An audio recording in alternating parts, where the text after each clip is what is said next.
Good morning, everybody. I'm sorry we're running a little late. It is that time of year. I want to give a big shout out. One of the reasons we're so tired today and running a little bit late is one of our favorite times of year is the Social West seminar. If you've never been to Social West, I recommend Googling it, checking it out. Excellent seminar. 2 days, well, 3 days. We do 2 days with experts in the field, marketing, talking about some things. Some things are straight over my head. Other things are really fantastic to dive in. Brandy comes with me. We go down with a couple of other colleagues, and it's just great. Makes for some long days, but it's just great.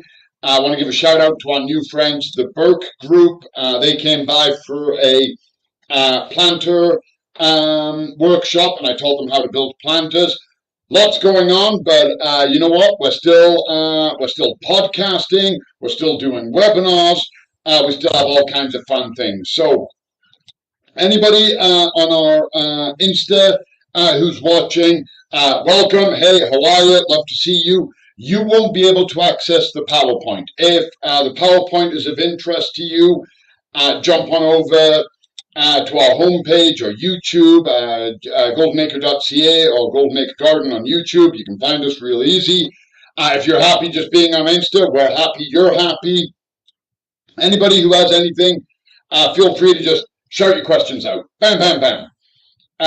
So what we're going to talk about now is, I imagine a lot of people have done their veggie gardening or they're doing it this weekend. It is that time. Um, Sorry. No problem. I was taking a coffee break, so it worked out perfectly. I hope everybody's got the coffee. It's a beautiful Saturday, beautiful weekend. So we're going to talk about herbs and veggies. It is that time where we start looking at it and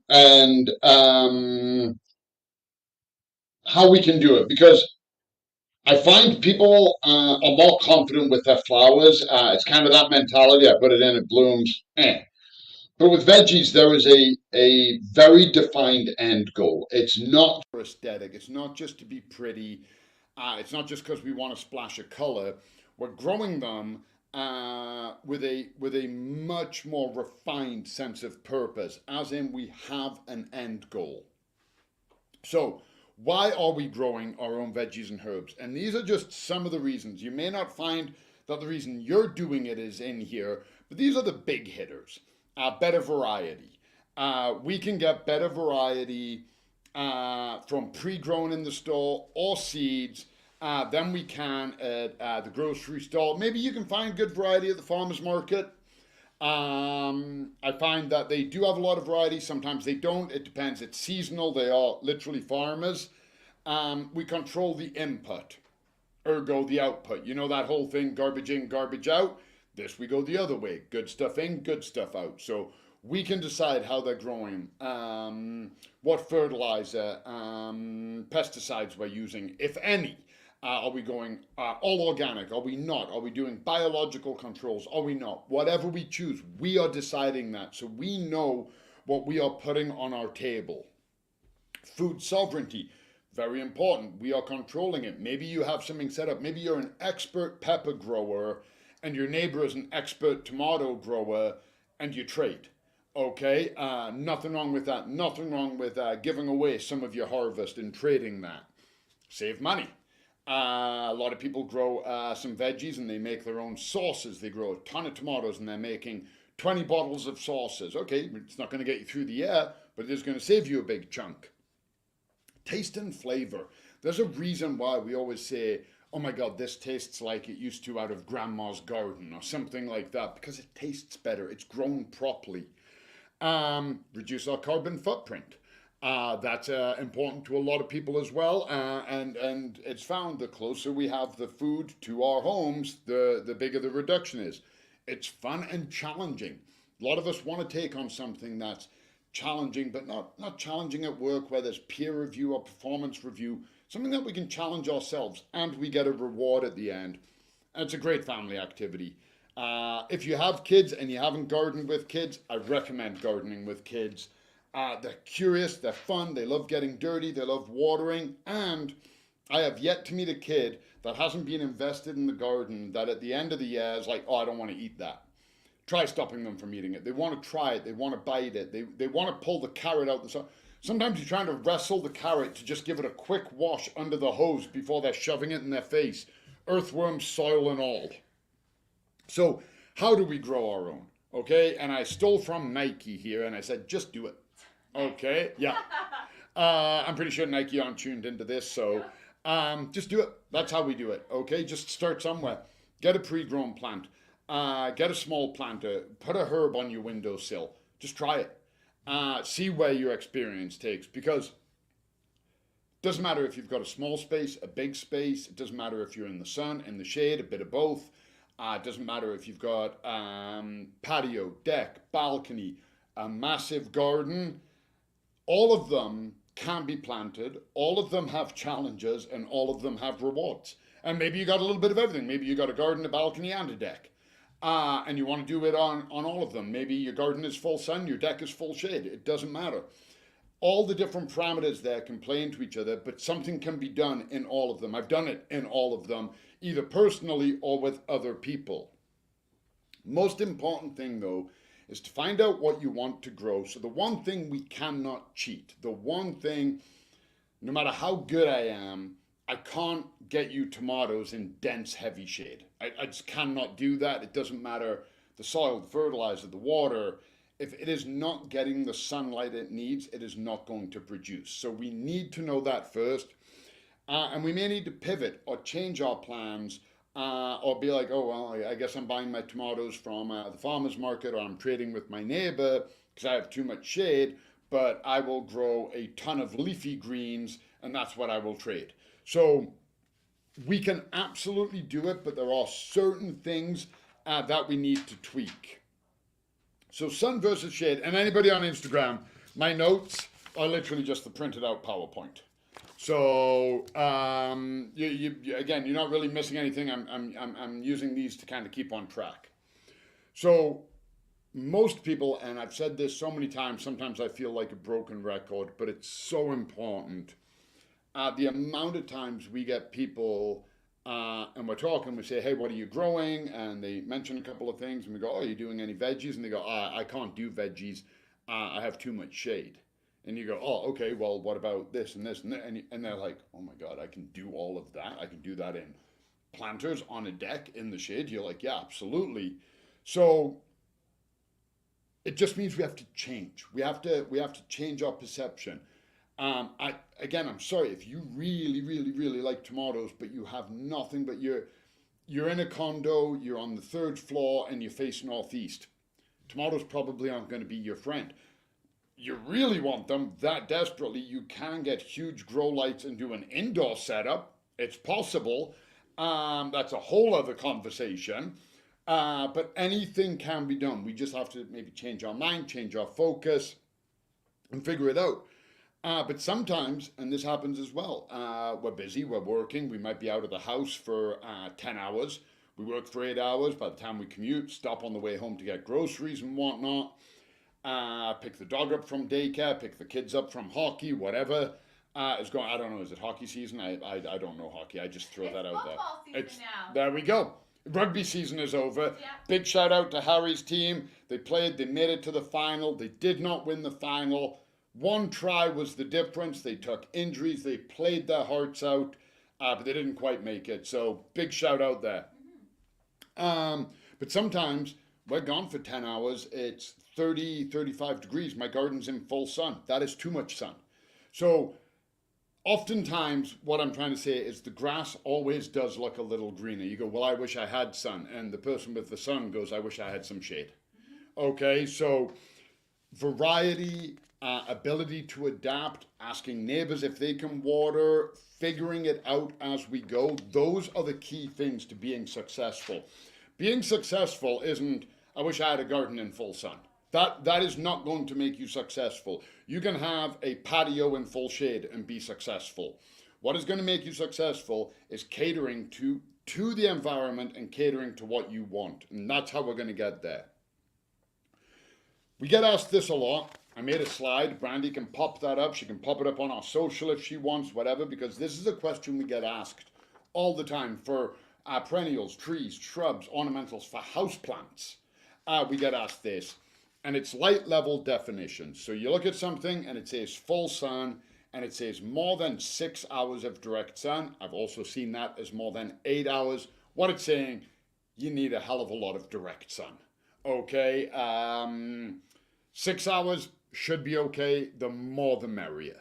You have like cucumbers and tomatoes. Often mine go into full sun, southwest facing, and they're getting 10 hours of sun a day, and they're doing amazing.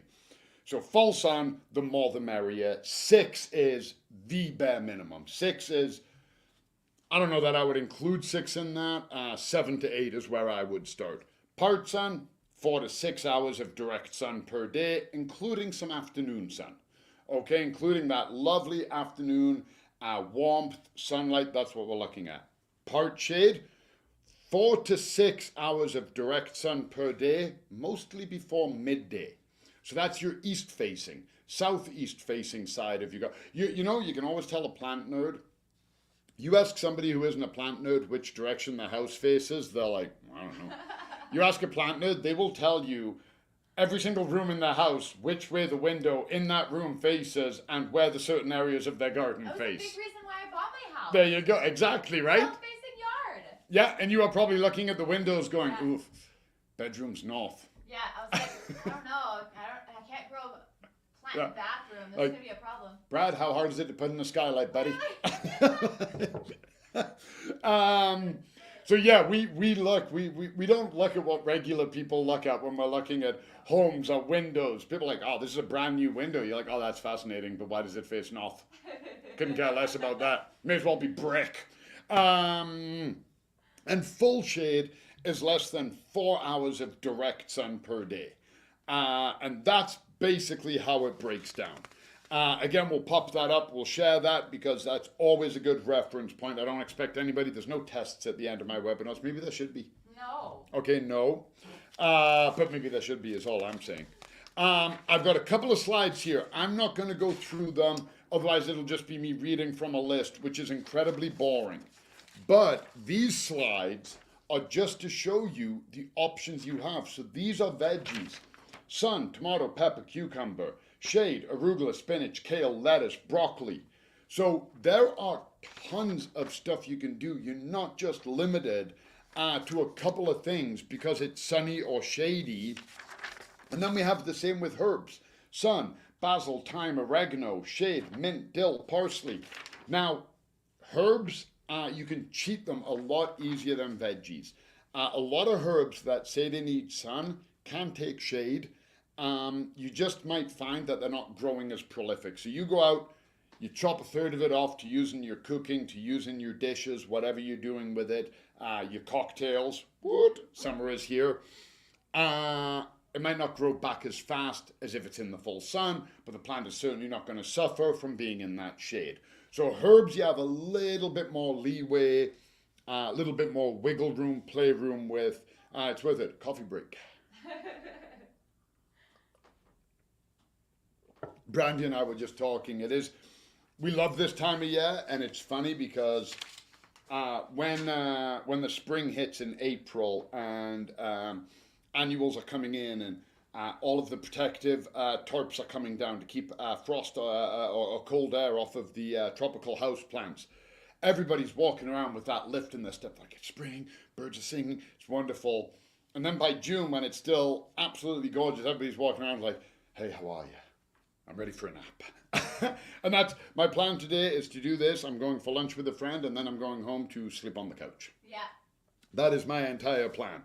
So that's my day. I hope you guys are going to have fun in the garden or also a couch nap. So that's our sun and shade. And again, it's important. And that's applicable to anything. Gardens, patios, balconies. You can have a beautiful garden. It can be shaded out by your house, your neighbor's house, a garage. I was talking to somebody yesterday at Social West. They wanted to buy a house plant.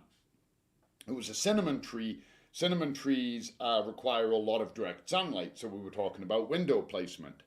And she said, I have a west window. I was like, oh, that should be fine.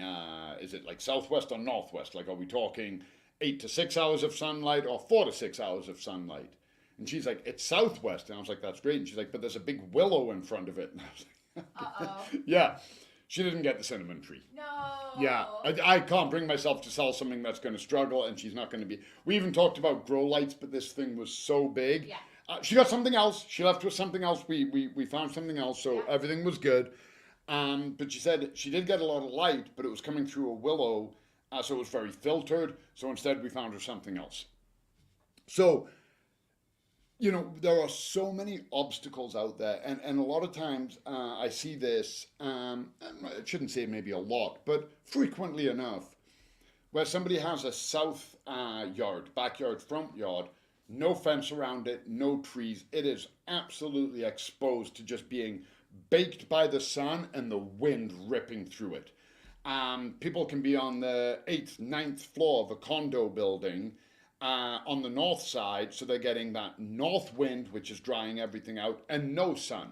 Other times, they're on that, and it's a balcony. There's no wind hitting them because they're totally sheltered, and it's just a heat. Have you ever walked onto somebody's balcony in the summer and you're like, oh, I want to step outside? You're like, no thanks. No, yeah. It's absolutely true. It's like, it's not pleasant. No, it's too hot. It's an oven, and there's no airflow. Your skin is prickling. Mm-hmm. So, again, we have to look at this whole thing, and I know we get jealous. I absolutely know it. I hear it all the time. People go, oh, I wish I had a garden. And I hear people go, oh, my garden is such a chore sometimes. I can't keep up with it. So garden pros, they tend to be bigger. Okay, so we can have more plants. We can fit more plants in. We can do 8 tomatoes and 8 peppers and cucumbers and kohlrabi. We have more space available to us. We tend to get more light variety. So in a garden, you tend to have an area that's full sun, an area that's partial shade, an area that's dense shade. We tend to be able to play more in all of the elements. And in the garden, we can introduce perennials and shrubs. So we can introduce rhubarbs and blueberries, that kind of thing. So we do have the variety of both elements and a few more plants available to us, but they tend to be more labor intensive. Okay, yeah, you can fit all of those plants I just mentioned, but now you have to turn that bed. Now you have to buy all of the amendments to put into that bed to turn it. So now you've done all that. Now you got to water it, and you got to fertilize it, and you've got more plants, so it's going to be more expensive for those things. It's going to take longer to do it. I know some people that they get excited, and I appreciate that. And I've talked to them just this year. I talked to somebody about it, and they were like, there has to be an easier way to fertilize. I didn't realize how much that I took on. So I helped them figure out a couple of options, but at the end of the day, you got to fertilize. So that's one of the downsides of a garden. And then the overall maintenance, weeding, bugs, keeping up with all of that. You have 8, 10, 12 tomato plants, and one of them gets powdery mildew, tends to rip through them because we tend to put our vegetables in very organized, close rows. It says 12 inches apart. We're measuring 12 inches apart. I got a hair in my face. It's driving me nuts. So when we get aphids, they tend to go straight down the row. We have a lot of variety, but we're not spacing them out in variety. We're doing tomatoes, peppers, cucumbers, and we have everything delineated. So our overall maintenance and care can be a lot higher in a garden, and people can suffer burnout. We've done podcast episodes, webinars on garden burnout. It's very real. So let's look at the patio, the balconies, the decks. The pros, easier maintenance. A lot of the time it's pots and window boxes, and we're filling them with bagged soil. Or we leave the soil in, we pull the plants out at the end, we leave the soil, and then we're replenishing with things like canomays, worm castings, and we're just reinvigorating that soil. It's cheaper and it's easier, it's cleaner. Less water and fertilizer. We have less plants. Instead of 8 tomatoes, maybe we can only do 2. It's going to take 1/4. I did the math. Good job. Yeah, it's going to take a quarter of the fertilizer just in tomatoes. So we're saving that. And we get to beautify a space that we go sit in. Okay, a lot of times I know a lot of people do these amazing front gardens or these phenomenal vegetable gardens, and then they proceed to sit on a deck and not look at them. Okay, it's like they're doing it for curb appeal, for the neighbors. I mean, don't get me wrong, I'm sure it makes them happy. I know it makes me happy. I haven't looked at my front garden once this week. Not once. My garage is in the back. I park in the back. I haven't had a chance. I have not looked at anything in bloom. I'm pretty sure my poppies are almost in bloom. I know I've got a couple of other things. I can't think right now off the top of my head. I not once, haven't stepped outside in the front. Been in the backyard, not once in the front. So we tend to beautify the space, and we beautify it in 3D. We have hanging baskets, and we have things on walls, and we have window boxes and things going over trellis. So we make it really beautiful. The cons, we have less choice in variety and light. If your deck is facing north, it's north. If it's south, it's south. We can put up umbrellas, sure, but we're not out there all the time tracking the sun with them. We're not moving our plants around. So it can be real tough.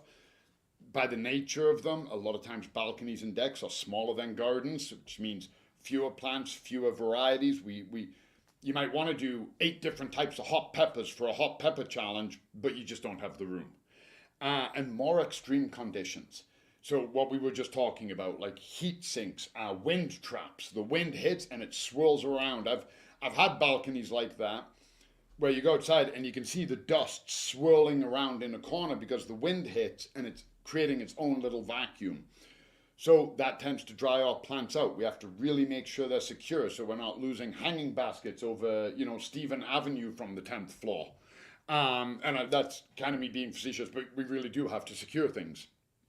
So everything comes with a pro and a con. So don't necessarily look. And I get it. I'm not even gonna dial it back. There have absolutely been times when I haven't had a garden and I'm desperate to have a garden. And there have been times when I'm in the garden and I'm like, oh my God, I cannot keep up. I am so busy with work. I'm busy with Harry's rugby. I've got a million things on the go. And I'm heavily neglecting it because it just, in priorities, the garden has to be pushed down.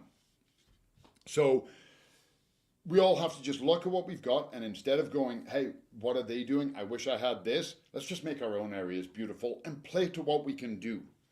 So let's talk quickly about the requirements. So I broke the vegetables down. In no way, shape, or form is this like a perfect delineated list, but these all fall into kind of the same wheelhouse.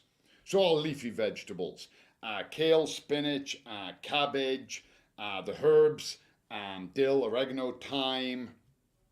What do they need? So they need a loose soil. Ideally, if you're putting them in containers, a potting mix is great.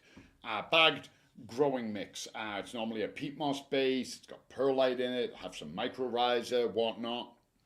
We want it rich, okay? We want to really make sure we've got our worm castings. We've got our canames. If you've already planted, please nothing fall.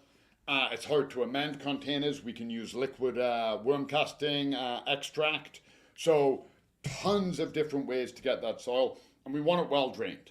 Okay, we don't want them sitting in it, even in our garden. If you've got an area that, a lot of people say, oh, it really holds the moisture. A day after it rains, I step and water comes around my foot. That's not a good area for these. We want it well drained. When we are watering, consistently moist. We don't want them flooded, but we don't want them going bone dry. A lot of the leafy greens tend to have a shallower root system. Doesn't matter how good the soil is, they tend to not go. If you've ever grown lettuce in a pot and you pull it out at the end, root system is all. Do they still do that, Brandy? Have you ever seen that? The lettuce that you buy in the plastic things that still has the root ball attached so it stays alive long. So you can see that lettuce, how big the root ball is. Yeah. Okay? The roots tend to not go deep. So they need to be moist. A lot of them don't take cold tap water and spray your basil. It's not going to like it. But if you leave that water out for 24 hours, bring it to room temperature, ambient temperature, and mist the leaves, a lot of them like that. They react quite well to it. Fertilizer for my leafy greens, for my leafy veggies. I use an all-purpose or balanced fertilizer, so 20-20-20, 5-5-5, 10-10-10, whatever. I'll find one that has a bit of a higher nitrogen, 15-10-10. They're leafy vegetables, so a lot of what I'm growing is above ground leafy growth, so a nitrogen boost helps. I might use an all-purpose fertilizer, water soluble, a 10-10-10, a 4-4-4 if I'm going organic, and I might put some blood meal into the soil, which is normally a 10-0-0, to give that nitrogen boost, and it's a slower release. So that's what I'm looking at for my fertilizers of my leafy veggies. My fruiting veggies, tomatoes, peppers, eggplants, cucumbers, zucchini, etc., etc. Peas, I just read that one. I said etc., etc., like I was going to wrap it up, and then I was like, oh, I got to mention peas. They like more of a loam. Loam is a bit of a heavier soil than a potting mix, so it's clay, sand, silt. That's its foundation. It's not just a topsoil, but they like it rich. They like a rich loam, so we're mixing in composts and manures, a sea soil, whatnot. If you're growing these in pots, go with just a potting mix, okay? They like this in the garden. So I often have both. I have tomatoes in my garden and I have tomatoes in the pots. The tomatoes in the garden absolutely have this loam. The tomatoes in the pots have a growing mix simply because I need to ensure the drainage in my pot is good. I put in a clay with compost and manures, even though there is sand and whatnot in it. It can still be too heavy for my pots. My tomatoes going to get waterlogged. My tomatoes tend to do a little better in the garden bed than in the pots, but they are wildly successful in the pots too, so I'm not too worried about it.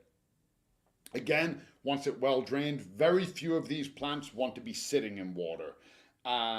Root rot, you also develop a breeding ground for fungal diseases. A lot of them, anybody who's done cucumbers or zucchinis, know how susceptible they can be to powdery mildew.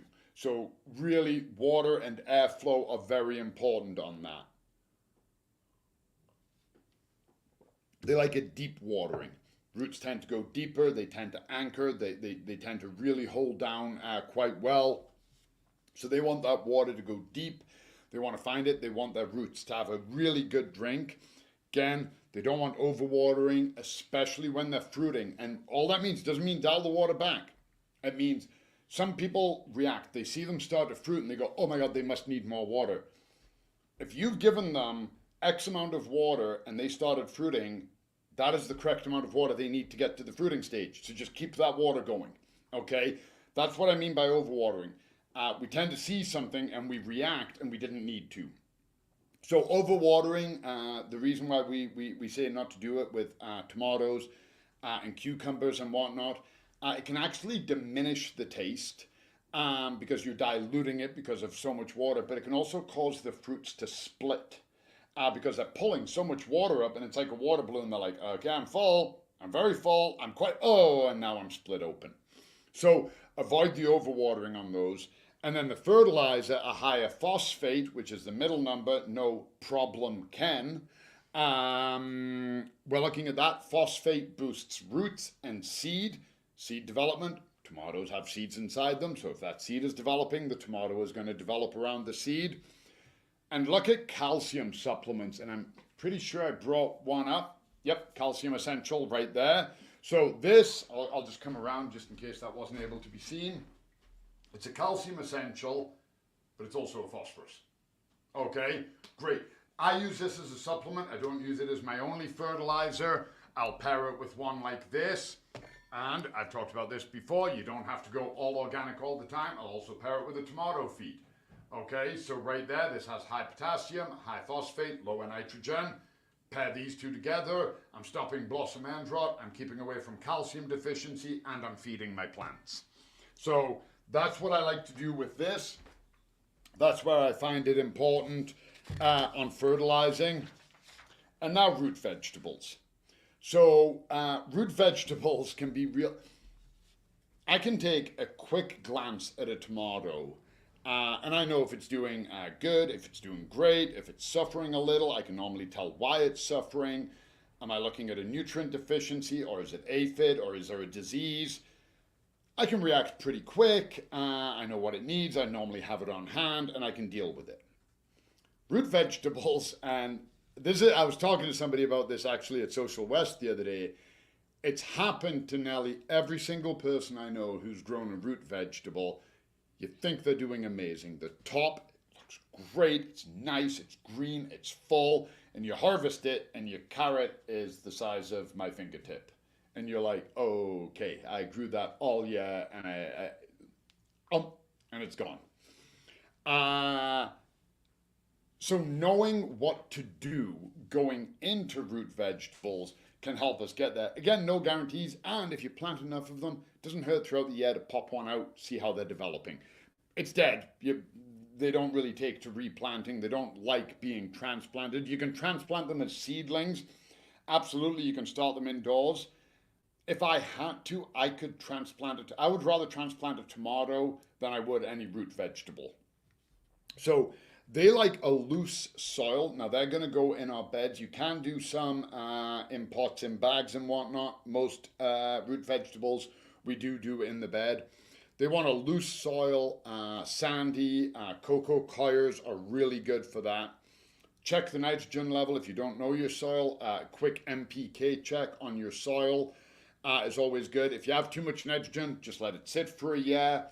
Put something else in there that isn't a root vegetable. Use a balanced fertilizer. Add some organic material, some compost, mulch. The soil should correct itself. Soil is very good at correcting itself.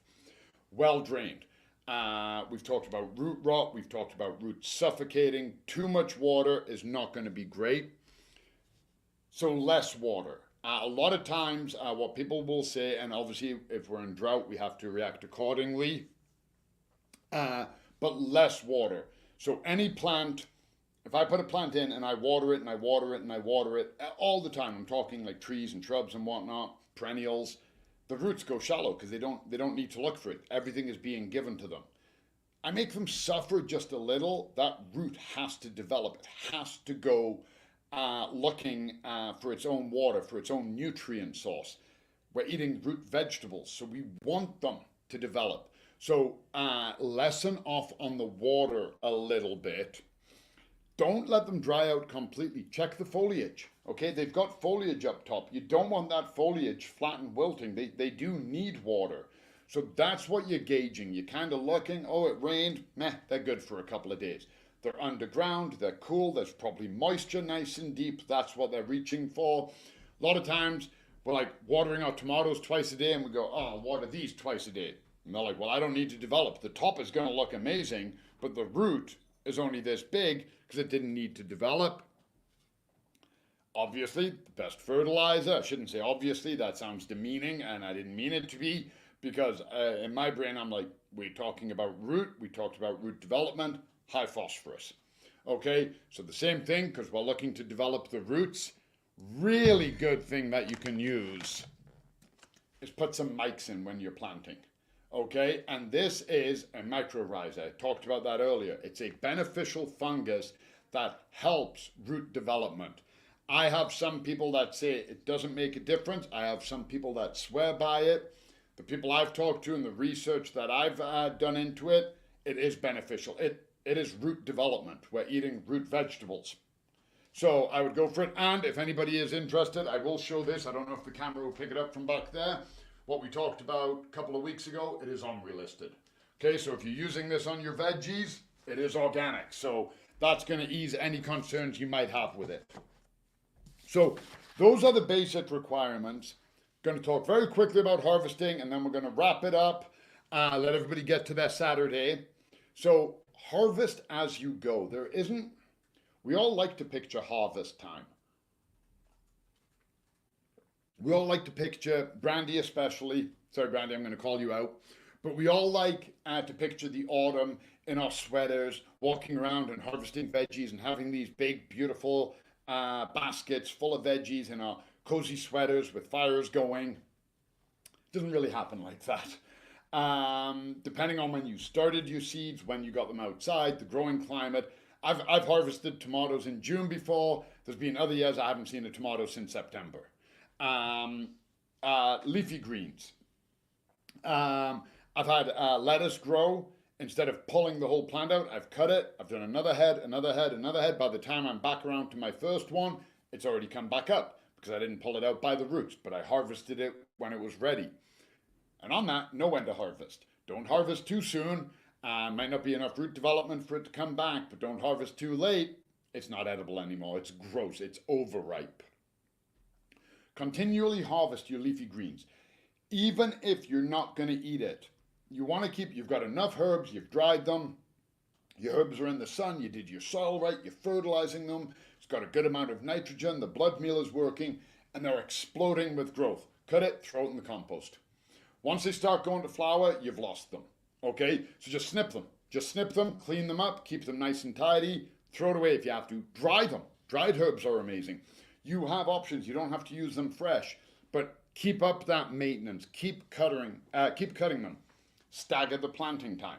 Okay, and you can do that a couple of different ways with tomatoes. So with tomatoes, if you guys don't know, you can snap all of these lower leaves off, and I can plant my tomato that deep. All of this will turn to roots. Okay, however, it's going to be late getting started because instead of growing, it's like, oh my God, I got to develop roots now. So I take 2 tomatoes. I plant this one exactly as is, put it in the ground. The second one, I pull off all the leaves and I plant it up to here. First one is probably going to mature faster and kick out tomatoes. This one will be behind it. So I'm not getting all my tomatoes at the same time. So we can start things differently. Bananas in paper bags are your friends. One of the best hacks ever. If you look at the PowerPoint, there's a picture for people on Instagram. I printed in black and white, save ink. That is my tomatoes from last year in a brown paper bag with a banana. Bananas give off a gas that we call ethylene. We don't call it ethylene, it is ethylene. Well, we do call it ethylene, but it is ethylene.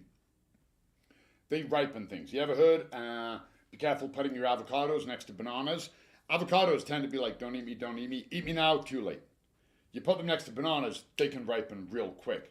Ethylene is a ripening gas, so it causes other foods to ripen. So you have some green tomatoes at the end of the year, or you had to harvest early because there was a hailstorm, or whatever the case might be. Seal them up in a brown paper bag, put them somewhere that they don't need any light, anything. They want to be warm, but they don't want to be super hot. Roll up the paper bag and put 2 or 3 bananas. So I've got that one on the top and I have 2 at the bottom. Leave them in there. The bananas give off the ethylene, and the ethylene starts the ripening process.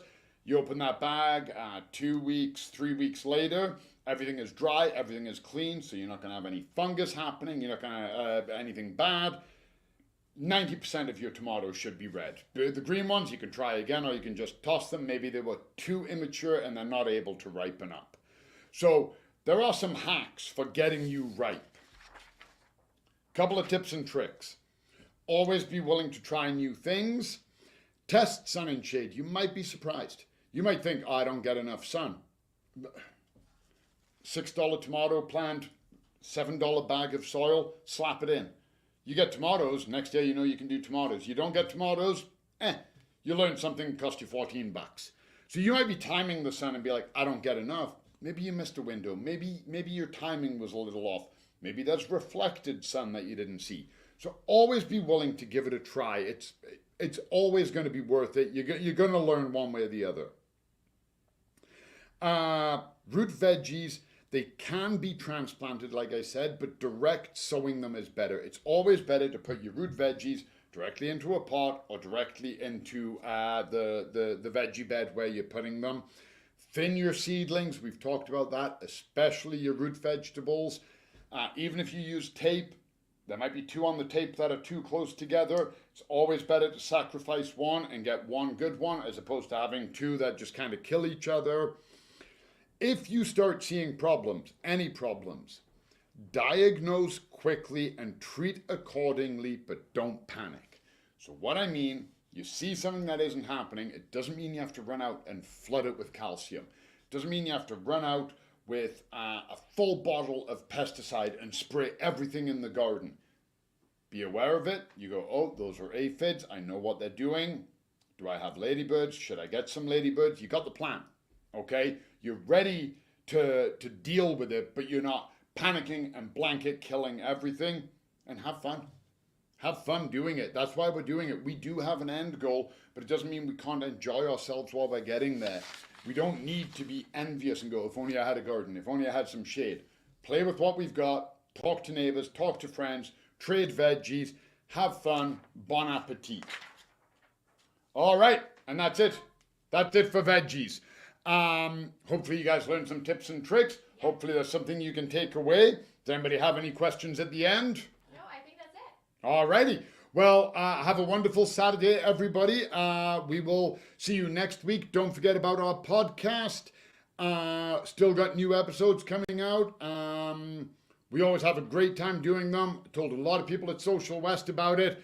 Enjoy your day. Have a good couch nap, and we'll see you all next week. Bye, everyone.